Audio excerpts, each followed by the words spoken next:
waxaa jira ururo ilaa iyo hadda la dagaalamaya qalfoofkii Siyaad Barre isagoo aan ognahay inuu dhintay muxuu ahaa xilli hore ama taladu ka tagay ugu yaraan 34 sano ka hor waxaan ugu tuusanahay 1990kii xukuumaddii Maxamed Siyaad Barre ee Soomaaliya ka talinaysa waa dhacday maanta haddaad gashaan social media dhammaan gobolladii Soomaaliya qabaayil baa islaynaya arrintaasi waxay muujinaysaa in waxyaalaha hadda dhacaya laftigoodu ayna ahayn waxyaalaha hadda bilowday wax salka ku haya taariikhda hore ay tahay nacay badan oo ku salaysan haybta yaa la abuuray waxaa jira ururo ilaa iyo hadda la dagaalamaya qalfoofkii Siyaad Barre isagoo aan ognahay inuu dhintay muxuu ahaa xilli hore ama taladu ka tagay ugu yaraan 34 sano ka hor arrinta dacawalay dadka shidaya qaar ka mid waxaan aaminsanahay inay yihiin kuwa aan ka hadlay ee ururada ah ee weli aan ka bogsanin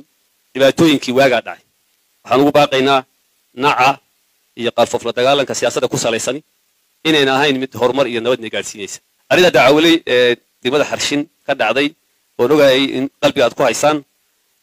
waxaan ka dirayaa baaq nabadeed shacabka wax gaareen halkaa degan haday barakac noqoto iyo haddii garanaysaa isku dhici jiray muxuu ahaa wixii ka yimid ee booliska gaaray iyo dadkii la dagaalamayba ah dhammaan waa dadkeenii inta badan weli waan tuunsanahay dad ka soo tallaabay xadka ujeedooyin kala duwan jiraan inay ku dhex jiraan haddana mar haddii dhexdana lagu dagaalamay dadku waa dadkanagii waa dadkan mas-uulka u ahayn ciidamadaas halkaa joogay ee nabadda ilaalinayay tacaddi xun baa lagu sameeyey waa la laayey kooxo abaabulan oo hubaysan baa laayey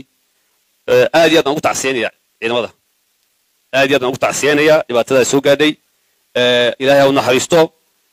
insha allah haddii aan duco barnaamij ducana waa loo qaban doonaa maalmaha soo socda markii dadku isku dhacaa sababaha jira awgood wixii doona ha noqdo garoonku bad lagu ciyaarayo yaa booliska dadku isku layn karaan wixii dhacay saas u noqonayaa wuxuu ka dhacay deegaanka Soomaalida weeye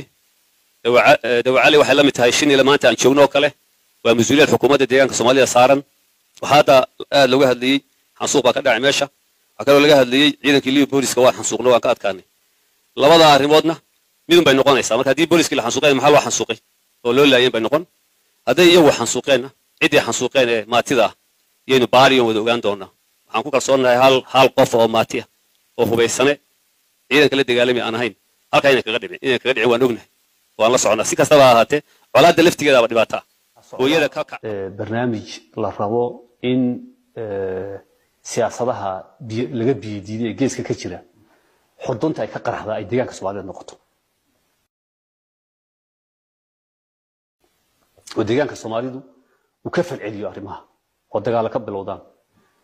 dadyo badan oo Soomaali nationalist isku tilmaama oo bar tilmaameed ka dhiganaya inay dadka deegaanka jooga maanta ay kiciyaan oo ay yiraahdaan arrimahaas soo socday ka hortaga ayaa jira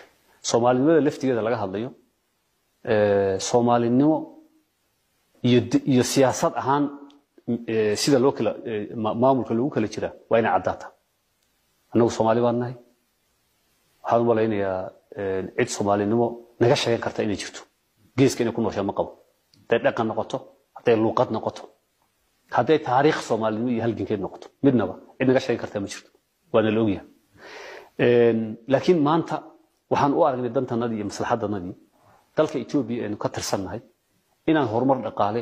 iyo horumar siyaasadeed iyo horumar amni ka samayno iyo shacabkana aqlabiyadiisu aaminsan yahay durbaanka marka la garaacayo een ka ahayn ee ka kacay leeyahay cidda ka kacayna waa cid markii aan ka kacnay aan lagu taageerin bal haday noqoto nabad tilmaameysatay anagu aanay mayno shacab Soomaaliyeed oo meel inuu arrintaas sameeyay maamulada sameeyay waa noo kala soocan yihiin maamuladii xumaanta dadkana ay ku sameeyay